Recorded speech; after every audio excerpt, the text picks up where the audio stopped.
রাস্তাঘাট গুলো থেকে কেমন পুজো পুজো ভাই চাচ্ছে না? আর আমাদের বাড়ির সামনেই কিন্তু হচ্ছে এত বড় করে গণেশ পুজো। হ্যালো এভরিওয়ান, আমি মৌসুমী। আমার একটা নতুন ব্লগে তোমাদের সবাইকে ওয়েলকাম। আজকে হঠাৎ করে স্যার ফোন করে বললো ঝটপট রেডি হয়ে নাও, তোমাকে নিয়ে একটা জায়গায় যাব।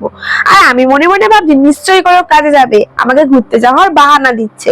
না, তারপরে দেখি স্যার আমাকে একটা কিউটসের মতো মেলায় নিয়ে এসেছে আর এসে বলেছে তোমার যা ইচ্ছা তুমি তাই কিনতে পারো। এই কথাটা শুনেই তো আমি অবাক হয়ে গেছি। আমি ভাবলাম স্যারের আবার জ্বর ফর আসলো না তো।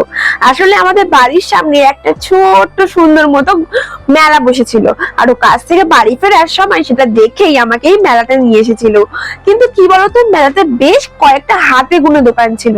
আর দেখো, যখন তোমার কেনার কিছুই থাকবে না, তখন যদি কেউ এত ভালো অফার দেয় তখন তুমি কি কিনবে? তাও স্যার আমাকে পছন্দ করে কয়েকটা জিনিস কিনে দিয়েছিল। তারপর একটু ঘুগনি আলুর দম খেলাম। তারপর বাড়ি আসার সময় একটুখানি আইসক্রিম দুজন মিলে খেতে খেতে বাড়ির দিকে চলে আসছিলাম। তখন হঠাৎ করে মনে পড়লো ঠাকুমার জন্য রুটি কিনতে হবে। ঠাকুমার জন্য রুটি কিনে বাড়ি ফেরার সময় দেখলাম আমাদের বাড়ির সামনে খুব বড় করে গণেশ পুজো হচ্ছে। আর এই লাইটিং গুলো দেখলে কি মনে হয় বলো তো? মনে হয় যেন রাত্রেবেলা হোল নাইট ঠাকুর দেখতে বেরিয়েছি, একটা পুজো পুজো ভাইবস আছে। আর ঠিক লাইটিং গুলো দেখলে কেমন একটা পুজো পুজো ভাইবস আছে, তাই না? আর চারপাশের ওয়েদারটাও কেমন একটা পুজো পুজো টাইপস হয়ে গেছে। তারপর বাড়ি ফিরে প্রিয়াঙ্কা আমাকে একটু অয়েল মাসাজ করে দিচ্ছিল মাথায়, কারণ সপ্তাহে 2 দিন আমি এখন মাথায় তেল মাখি। তারপর তেল মাখা কমপ্লিট হয়ে গেছিল। চলো এবার তোমাদের সাথে শেয়ার করব বাবু আমাকে মেলা থেকে কি কি কিনে দিয়েছিল। জানো তো, আমার একটু কিউট কিউট জিনিস বরাবর পছন্দ, আর বাবু সেগুলো খুব ভালো করে জানে। তাই নিজের পছন্দ মতোই কিউট কিউট জিনিসগুলোই আমার জন্য পছন্দ করেছে।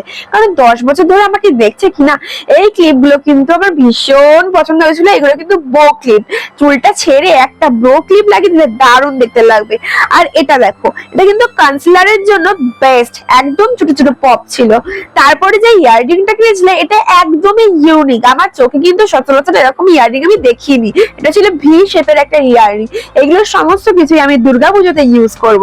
সো এই ছিল আমার শপিং। তো চলো আজকে আমরা টাটা, ততক্ষণের জন্য আমাকে ফলো এন্ড সাবস্ক্রাইব করে দিও।